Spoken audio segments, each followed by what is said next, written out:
Keuangan selalu menjadi masalah bagi semua orang, tidak peduli seberapa pintar kita atau seberapa tinggi pekerjaan kita. Dengan sistem pendidikan saat ini, cukup ironis bahwa kita tidak diajarkan apa-apa tentang uang, tetapi tujuan utama kita adalah mendapatkannya untuk memenuhi kebutuhan. Jika kita berpikir bahwa menabung bisa membuat kita mendapatkan kebebasan finansial, kita salah besar. Mengapa? Berikut alasannya. Pertama, menabung tak membuat kita kaya. Sejujurnya, menabung bukanlah suatu hal yang buruk. Menumbuhkan budaya menabung adalah salah satu kebiasaan pengelolaan keuangan yang baik. Hal ini dapat membuat kita lebih disiplin dan memungkinkan kita untuk mencapai tujuan yang kita inginkan. Ketika kita memiliki sejumlah uang yang disisihkan, kita memiliki perasaan aman bahwa ada sesuatu yang dapat menjadi sandaran jika terjadi peristiwa yang tidak direncanakan, seperti kehilangan pekerjaan dan beberapa keadaan darurat lainnya.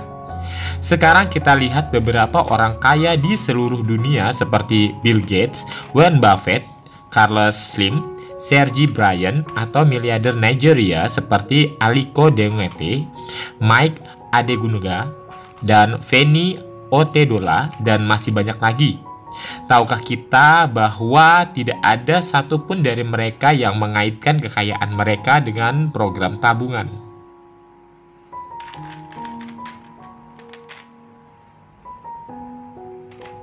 Yang kedua, resiko inflasi.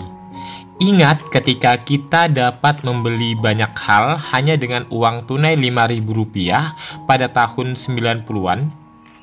Namun uang Rp5.000 saat ini mungkin hanya berguna untuk membeli 1 hingga 2 cemilan. Inilah yang dinamakan inflasi untuk kita. Ketika biaya hidup meningkat, uang tunai yang kita miliki nilainya menjadi terkikis. Apa yang dibeli di toko kelontong seharga Rp5.000 20 tahun yang lalu terlihat sangat berbeda dari apa yang dibeli hari ini. Dengan kata lain, kemungkinan nilai uang yang kita simpan di bank saat ini memiliki nilai lebih daripada di masa depan karena resiko inflasi.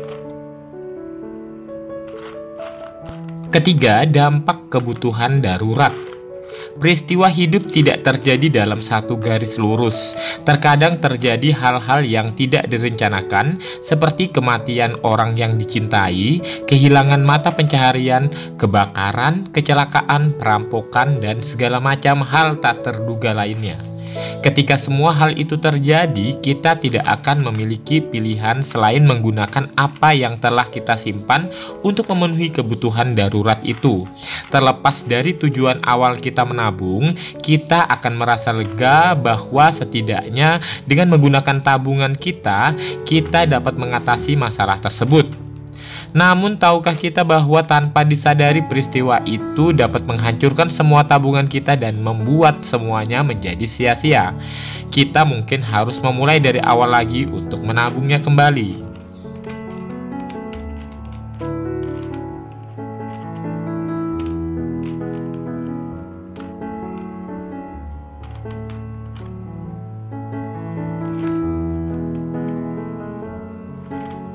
Lalu, apa yang harus dilakukan?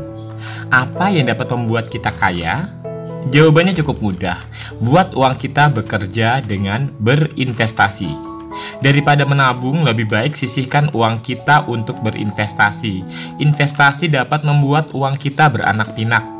Pilih jenis instrumen investasi yang disesuaikan dengan kebutuhan dan tujuan kita.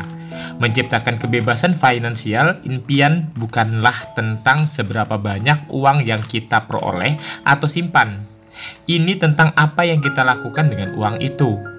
Bagi banyak orang, gagasan berinvestasi mungkin dapat memicu dua emosi, seperti ketakutan karena resiko dan kebingungan. Ini adalah dua alasan utama kenapa orang tidak pernah memulai investasi. Namun jangan biarkan rasa takut dan bingung menghalangi kita menjadi kaya.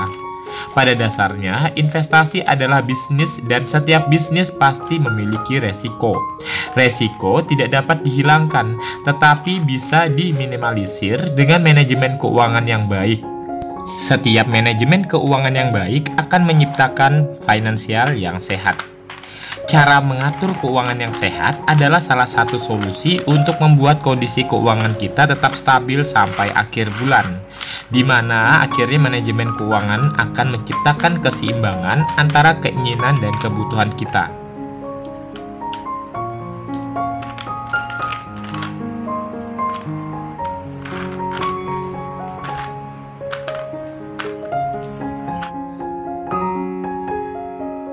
Setiap hari, kita selalu dihadapkan dengan pengeluaran kebutuhan, mulai dari tagihan listrik, PDAM, hingga hiburan belanja online di e-commerce favorit kita. Dana yang kita alokasikan untuk masing-masing hal tersebut bisa diatur lebih baik dengan memahami cara mengatur keuangan pribadi.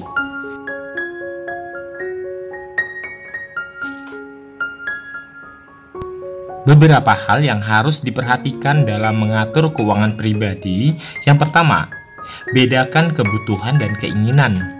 Jadi sebelum benar-benar menyusun rencana keuangan bulanan yang tepat bagi kita, pahami dulu mana hal-hal yang menjadi kebutuhan atau keinginan. Misalnya kebutuhan pokok. Kebutuhan pokok di sini adalah segala barang atau layanan yang utama untuk dipenuhi. Contohnya itu adalah konsumsi dan pendidikan. Kemudian keinginan adalah produk atau layanan yang sifatnya tambahan dan hanya dipenuhi untuk kesenangan pribadi saja. Contohnya belanja untuk gaya hidup dan hobi. Dengan membedakan keduanya, mengatur keuangan pun akan lebih mudah dilakukan karena kita tahu mana yang menjadi bentuk dari kewajiban dan mana yang sekedar memuaskan diri sendiri. Yang kedua, membuat rencana keuangan. Jadi, langkah kedua yang bisa kita lakukan sebagai cara mengatur keuangan pribadi adalah dengan membuat suatu rencana keuangan. Rencana keuangan bisa dibuat dengan menyusun pengeluaran dan pendapatan per bulan, sehingga lebih mudah untuk dipantau. Sekalipun hanya ada sedikit uang di tabungan kita, rencana keuangan perlu dibuat. Dampaknya juga akan lebih bagus jika langkah ini bisa kita terapkan sejak dini. Selanjutnya, kalau punya kartu kredit, gunakanlah dengan bijak. Jadi kalau shopping dengan menggunakan kartu kredit dengan tidak bijak bisa membuat kita lebih konsumtif dan konsekuensinya hutang jangka panjang. Karena itu, pertimbangkan lagi penggunaan kartu kredit dalam berbagai kebutuhan kita. Selanjutnya, sediakan dana darurat. Menyisihkan sedikit uang dari penghasilan juga penting. Karena itu, langkah ini bisa kita lakukan sebagai cara mengatur keuangan pribadi. Tidak ada keharusan berapa nominal yang harus disisihkan tiap waktunya. Pastikan saja dana darurat ini bisa untuk dimanfaatkan ketika ada keperluan mendesak. Dan yang terakhir ini adalah hal yang membuat kita bukan sekedar menabung, tapi membuat uang kita mengalir beranak pinak, yaitu investasi. Cara mengatur keuangan pribadi lainnya yang bisa kita terapkan adalah dengan melakukan investasi.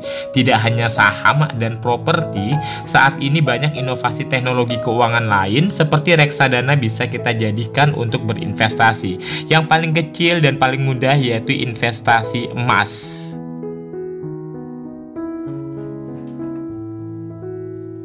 Satu hal yang sangat perlu untuk diperhatikan saat mencoba cara mengatur keuangan rumah tangga, pribadi maupun usaha adalah konsistensi. Dengan menerapkannya secara konsisten dalam keseharian kita, cara ini akan sangat bermanfaat untuk kehidupan di masa yang akan datang. Semoga bermanfaat, sampai jumpa di video selanjutnya. Bye!